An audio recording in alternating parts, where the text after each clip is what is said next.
नमस्कार. बाग बगीचा मराठी यूट्यूब चॅनलमध्ये सर्वांचे खूप खूप स्वागत. आता आपण जानेवारीच्या तिसऱ्या आठवड्यात आहोत.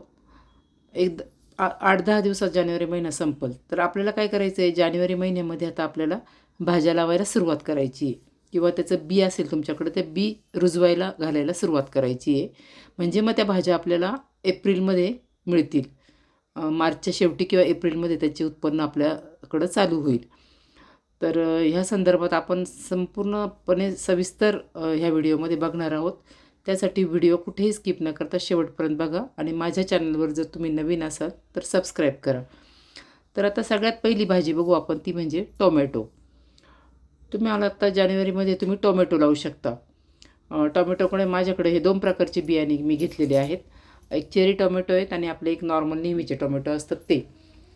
तर ह्या टोमॅटोचं मी रोप पण टाकलेलं आहे आणि तुम्हाला पाहिजे असेल तर तुम्ही अजूनही रोप टाकू शकता किंवा तुम्हाला नर्सरीमध्ये तयार रोपं मिळतात, हे तुम्ही आणू शकता. आता हे मी स्वतः घरी तयार केलेले रोपं आहेत, पण अजूनही उशीर झालेला नाही आहे. तुम्ही हे टोमॅटो आता लावू शकता. त्याच्यासाठी 18 ते 20 इंचाची ग्रो बॅग किंवा कुंडी तुम्हाला वापरायची. त्याच्या पुढचं आहे ते म्हणजे वांगी. वांगे पण आपण आत्ता लावायचे. वांग्याचं तुमच्या बी असेल तर बी टाका किंवा असे रोपं मिळतात नर्सरीमध्ये. हे मी नर्सरीतनं आणलेले रोपं आहे. ते छोट्या ट्रेमध्ये येतात, त्याच्यामुळे मी हे असे डिस्पोजेबल ग्लासमध्ये लावून ठेवलेले आहेत. मग अजून 1-2 पानं आली नाही याला की मग मी ते मोठ्या कुंड्यांमध्ये लावणार आहे. तर वांगे लावण्यासाठी पण भरपूर खत घातलेली माती तयार करायची आणि 18 इंचाची तरी कमीत कमी कुंडी पाहिजे तुम्हाला. त्याच्यापेक्षा जास्त असेल तरी चालेल, म्हणजे मग त्याचं आपल्याला उत्पन्न चांगलं मिळतं. हे वांगीचे रोपं लावून 2 महिने तर होऊन गेलेले आहेत आणि अशा मोठ्या ग्रो बॅग वापरलेल्या आहे मी त्याला. त्याच्यामुळे त्याला बघा फुलं भरपूर लागलेली आहेत आणि भरपूर खत घातलेली माती मी त्यात घातलेली आहे.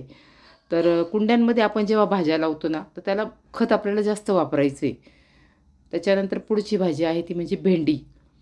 भेंडी पण तुम्ही आता लावू शकता. भेंडीचं आपल्याला डायरेक्ट बी लावायचं आहे. त्यामुळं अशीच चांगली खत घातलेली माती तयार करा भुरभुरीत. पाण्याचा योग्य निचरा झाला पाहिजे मातीतून पाण्याचा. आणि त्याच्यामध्ये तुम्ही 18 इंचाची तरी कमीत कमी कुंडी घ्या आणि त्या एका कुंडीमध्ये तुम्ही विड्थ त्याची जास्त असेल तर 4 ते 5 झाडं लावू शकता किंवा जर त्याची रुंदी कमी असेल ना तर 2-3 लावा. त्याच्यानंतर आता आपण गवार लावू शकतो. गवारमध्ये पण तुम्हाला हायब्रिड आणि गावठी असे दोन्ही पण व्हरायटी मिळतात. तर गवारीची पण डायरेक्ट आपल्याला झाडं लावायची. ते पण मोठी कुंडी असेल ना, अशी रेक्टँग्युलर घ्यायची तर 4-5 झाडं तुम्हाला त्याच्यामध्ये लावता येतात. खूप गर्दी पण नाही करायची, कारण गवारचं झाड पण भरपूर उंच पण जातं आणि साईडला पण मोठं होतं. त्याच्यामुळं गवारचं बी तुम्ही आता लावू शकता. त्याच्यानंतर पुढची भाजी आपण बघू, ते म्हणजे गाजर. गाजर पण आपण दिवाळीनंतर लावायला सुरुवात करायचं. तर आत्ता तुम्ही फेब्रुवारीपर्यंत गाजर लावू शकता, फेब्रुवारी-मार्चपर्यंत. तर गाजर पण आपल्याला डायरेक्ट लावायचे आणि गाजर लावण्यासाठी थोडीशी आपल्याला उंच कुंडी घ्यायची आहे, खोल असणारी, किंवा ग्रो बॅग घ्या तुम्ही कमीत कमी 18 इंचाची. कारण की गाजर, मुळा ह्या भाज्या पूर्णपणे जमिनीमध्ये वाढतात हे आपल्याला माहिती आहे. त्यामुळे त्याला ते खाली त्याचं पोषण होण्यासाठी जागा मिळाली पाहिजे, म्हणून त्याच्यासाठी अशा खोल ग्रो बॅग घ्यायच्या किंवा अशा रेक्टँग्युलर कुंड्या मी जास्त प्रेफर करते. माझ्याकडे अशा मोठ्या मोठ्या रेक्टँग्युलर कुंड्या आहेत बघा. हे बघा, इथं मी आता सध्या माझा मुळा लावलेला आहे. हा अजून छोटा आहे, काही तयार पण झालेला आहेत. टप्प्याटप्प्याने मी ह्या भाज्या लावत असते, म्हणजे मग आपल्याला बरेच दिवस त्याच्यापासून हार्वेस्ट घेता येते. आता हे ते गाजर लावलेले आहे बघा. तर गाजर मुळा लावण्यासाठी तुम्ही पण अशा 18 ते 20 इंचाच्या ग्रो बॅग घ्या किंवा मोठ्या कुंड्या घ्या आणि त्याच्यामध्ये वाळू नक्की मिक्स करा गाजर आणि मुळा लावताना, कारण की ते कंदवर्गीय पीक आहे. त्याच्यानंतर वेलवर्गीय भाज्या आपण काही लावू शकतो, त्यात आहे कारलं. तर कारल्याचे पण आपल्याला डायरेक्ट बी लावता येतं किंवा तुम्ही डिस्पोजेबल ग्लासमध्ये त्याचे रोपं तयार करून घेऊ शकता आणि मग ते लावू शकता. कारल्याला पण भरपूर म्हणजे कारल्याला तुमची जागा अशी बघायची की तुम्हाला तो वेल चढवता आला पाहिजे. ज्या वेलवर्गीय भाज्या आहेत ना, कारल्या असू द्या, भोपळा,